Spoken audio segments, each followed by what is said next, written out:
صحیفه تاجیکان در آینه تاریخ از روی اثر پیشوای ملت محترم امام علی رحمان تهیه می گردد. تاریخ را برای آن می آموزیم که از سرگذشت پر افتخار و عبرت آموز نیاگان آگاه شویم، سبق گیریم و این دانش ها را در ترتیب دادن نقشه معینی رشد امروز و فردای دولت و ملت کاربست نماییم.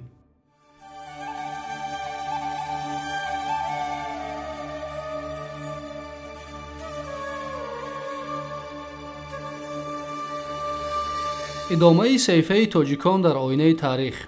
باب 2. گسترش دولتداری و تمدن آریایی در عهد هخامنشیان.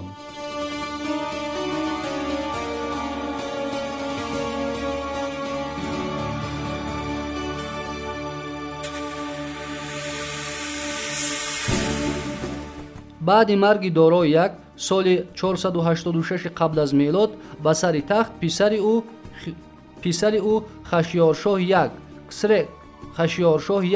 کسرکس نشست که یکی از زیباترین مردان مملکت ولی شاهی ضعیف مزاج و سست اراده بود.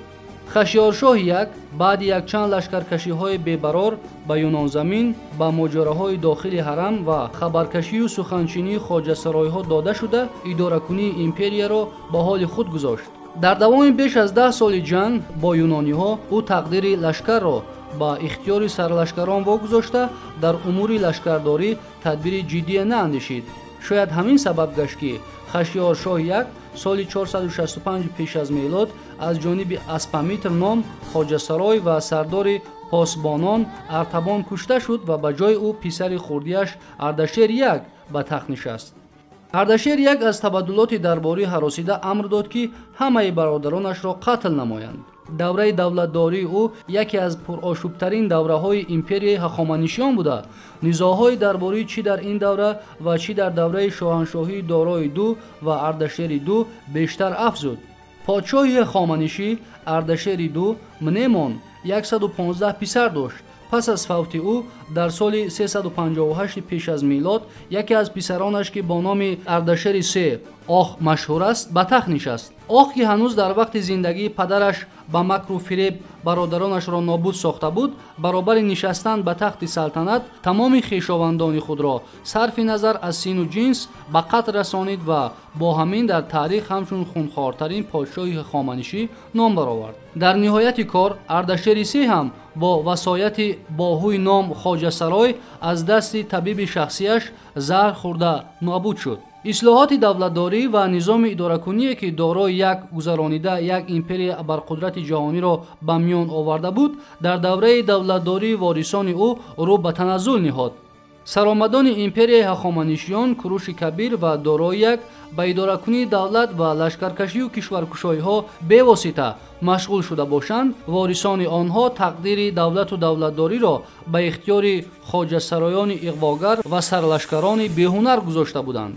وارثان بعدینه خشیارشاه نیز با او پیروی نموده به اداره‌کنی کشور و لشکرکشی‌ها احیان دخالت می‌کردند. نه اردشیر یک نه دارای دو شخصاً در یگان محاربه شرکت نداشتند، حال آنکه جنگ و کشمکش آنها با کشورهای همسایه علالخصوص با دولت‌های یونان 10 ساله‌های دراز ادامه داشت. در قصرهای محتشم این شاهنشاهان ماجراهای پی در پی حرم خاموش نمی‌گشت.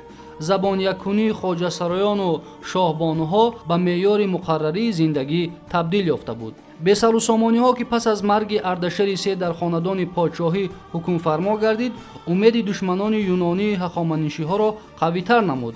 پادشاه نو هخامنشی ارسس بازیچه دستی درباریان گردیده بود که با آنها باهوی سرداری میکرد. وقتی که ارسس رأی خود را گذرانیدنی شد، خواجه سرای توانا فرمود که او را نیز زهر داده نابود سازند. چون از خاندان اصلی هخامنشی‌ها کسی جان به سلامت نبرده بود، خواجه سرای پادشاه نشان یکی از خویشاوندان دور ارسس را که به تاریخ با نام دارای سه کدومان داخل شده است به سر سلطنت آورد. دری نگذشته باهوی خواست این دست نشانده خود را هم به هلاکت رساند، ولی پادشاه از قصد او پی برده با زور کاسه زهر را به خودش نشانید. سروران دولت هخامنشیان به جنگ و جدال حرمسرای و ماجراهای داخلی دربار سرگرم شده қариб бехабар монданд ки дар арзаи сиёсати ҷаҳонӣ давлати тавонои Мақдуния ва лашкаркаши ҷавону боистеъдод Искандари Мақдунӣ падид омад. империяи паҳновари ҳахоманишӣ аз лиҳози системаи идоракунӣ ва низоми хосаи давлатдорӣ дар аҳди қадим назир надошт. ногуфта намонад ки бисёр империяҳои ҷаҳонии аҳди қадиму ҷадид унсурҳои системаи идоракунӣ ва низоми давлатдории ҳахоманиширо пазируфта вобаста ба шароиту замони хеш корбаст намуданд.